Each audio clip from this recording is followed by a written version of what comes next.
Hello friends, welcome to export import learning channel. और आज के सेशन में हम समझेंगे इंपोर्ट लॉजिस्टिक मैनेजमेंट। ठीक है, तो जब भी गुड्स का इंपोर्ट करते हैं सीआईएफ के केस में हमें पोर्ट ऑफ डिस्चार्ज के बाद में transportation, warehousing, TSC, ISC ये सारा पे करना होता है। तो इसके लिए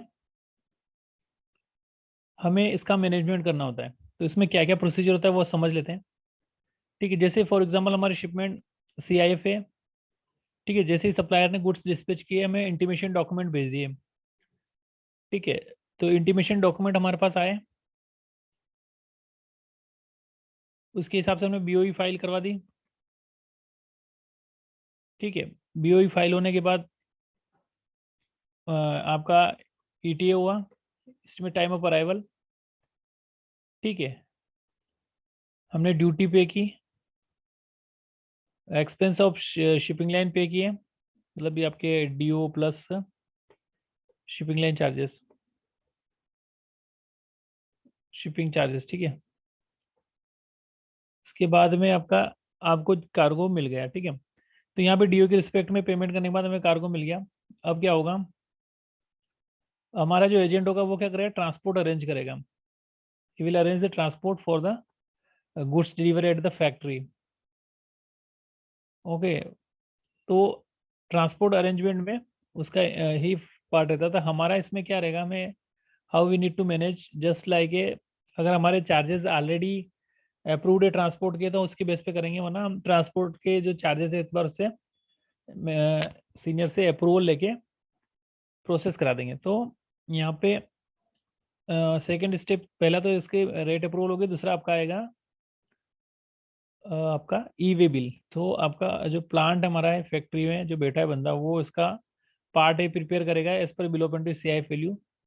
ठीक है, एचएस कोड ये सारी चीज़ें डालेगा, किलोमीटर कितना है और कितने देर में पहुंचेगा कार्गो, ये सारा डिटेल उसमें डालेगा ई वे बिल में। और उसका जो पार्ट बी है वो आपका ट्रांसपोर्टर प्रिपेयर करेगा। ठीक है, तो यहाँ पे क्या होगा, कुछ पार्ट आपका ट्रांसपोर्टर के लिए वो आपका व्हीकल नंबर दे देगा, जीएसटीएन नंबर दे देगा और ट्रांसपोर्टर का नाम दे देगा। इस प्रकार से ई वे बिल प्रिपेयर हो जाता है। ठीक है, नेक्स्ट नेक्स्ट की अगर बात करें तो यहाँ पे हमारा आता है वेयर हाउस। सेकेंड, अगर वहाँ के गुड्स को वहाँ पे एग्जामिनेशन पोर्ट से अनलोड हुए, उसके बाद ट्रांसपोर्ट इमीडिएटली अरेंज नहीं हो पाए तो वेयर हाउस में रखने पड़ेंगे, तो उसके चार्जेस भी आ सकते हैं। उसके बाद आपका जो कंटेनर है वो बाय रेल अगर फैक्ट्री तक आता है तो रेल चार्जेस आएंगे, जिसे आईएससी कहते हैं। ठीक है, फिर अगर कस्टम के लिए सी पोर्ट पे ही होगी तो ठीक है, एल्स हम हमारे नियरेस्ट आईसीडी में हम कस्टम क्लियर कराएंगे तो वहाँ पे भी आपका टीएससी चार्जेस आ सकता है। ठीक है, तो ये चार्जेस हमें पे करने हैं। फाइनली गुड्स हमारे प्लांट में लग जाएंगे। ठीक है, तो यहाँ पे चीज़ समझने की ये है कि arrangement of the transport importance है, इम्पोर्टेंट है। फॉर एग्जांपल उसका जो कोटेशन है वो इम्पोर्टेंट है, क्या प्राइजेस पे हमने लिया है ट्रक। ठीक है, इसके अलावा उसका ये बिल वाला पार्ट हो गया। ठीक है, इसके अलावा सारा प्रोसीजर पूरा इंटरकनेक्ट होता है, तो फाइनली हमें गुड्स डिलीवर ही मिलते हैं जैसे ही वहाँ से निकलते हैं। तो अरेंजमेंट का जो बात है वो इम्पोर्टेंट यही है कि आपको यहाँ पे एनालिसिस करना होगा कि कौन सा बाय रोड ठीक रहेगा या बाय एयर ठीक रहेगा।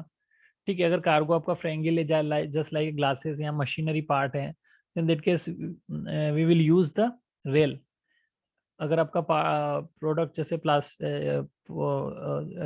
एग्जाम्पल जैसे फ्रेंगल आइटम नहीं है, नॉर्मल आइटम है। ठीक है, जैसे वुडन प्रोडक्ट में पे के आर वी कैन से जैसे गारमेंट्स हो गया, तो इन गारमेंट्स को इनको बाय रोड आ सकते हैं अगर हमें प्राइजेस सही मिल रहे हैं तो। ठीक है, तो फैक्ट्री ना जैसे नावाशा पे अनलोड हुआ, उसके बाद जैसे हमारी फैक्ट्री यहाँ पे मानेसर में, तो मानेसर तक का हम बाय रोड ला सकते हैं अगर प्राइजेस हमें कम मिल रहे हैं तो। ठीक है, एल्स हम ट्राई करेंगे कि बाय रेल ही आए, क्योंकि बाय रेल में भी चार्जेस कम होते हैं। तो ये चीज़ें एनालिसिस हमें करनी होगी कि किस बाय रेल या बाय रोड ठीक रहेगा। तो this is the part of आपका logistic management of the import.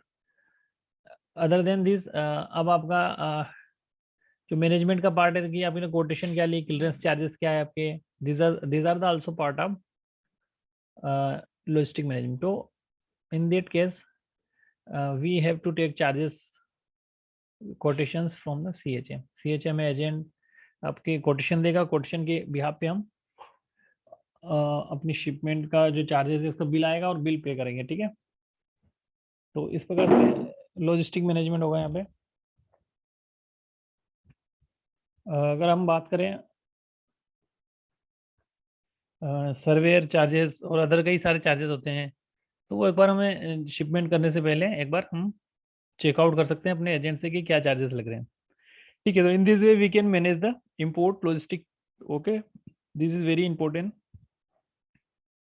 So guys इस सेशन में हमने समझने की कोशिश की कि जब हमारी शिपमेंट हम इंपोर्ट करते हैं और हमारा एजेंट हमें प्री इंटीमेशन डॉक्यूमेंट भेज देता है और हमें डेट बता देता है कि आपकी शिपमेंट इतनी तारीख को आने वाली है, उसके बाद का अरेंजमेंट हमें करना होता है इंपोर्ट के केस में। तो वो हमने स्टेप बाय स्टेप समझने की कोशिश की, ठीक है। तो ये इसका जो प्रोसीजर है उसमें आफ्टर कस्टम ड्यूटी पेमेंट और shipping line expenses payment we can take the cargo, means behalf of our agent will take the cargo from the shipping, and then we need to in this मतलब initial level तो आपका agent ही कर देगा transport arrange, ठीक है। But we have to be aware that कौन सा transport use कर रहा है, क्या चार्जेस हैं।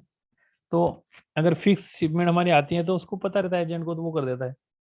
सो गाइस आज के सेशन में हमने समझा इंपोर्ट लॉजिस्टिक मैनेजमेंट।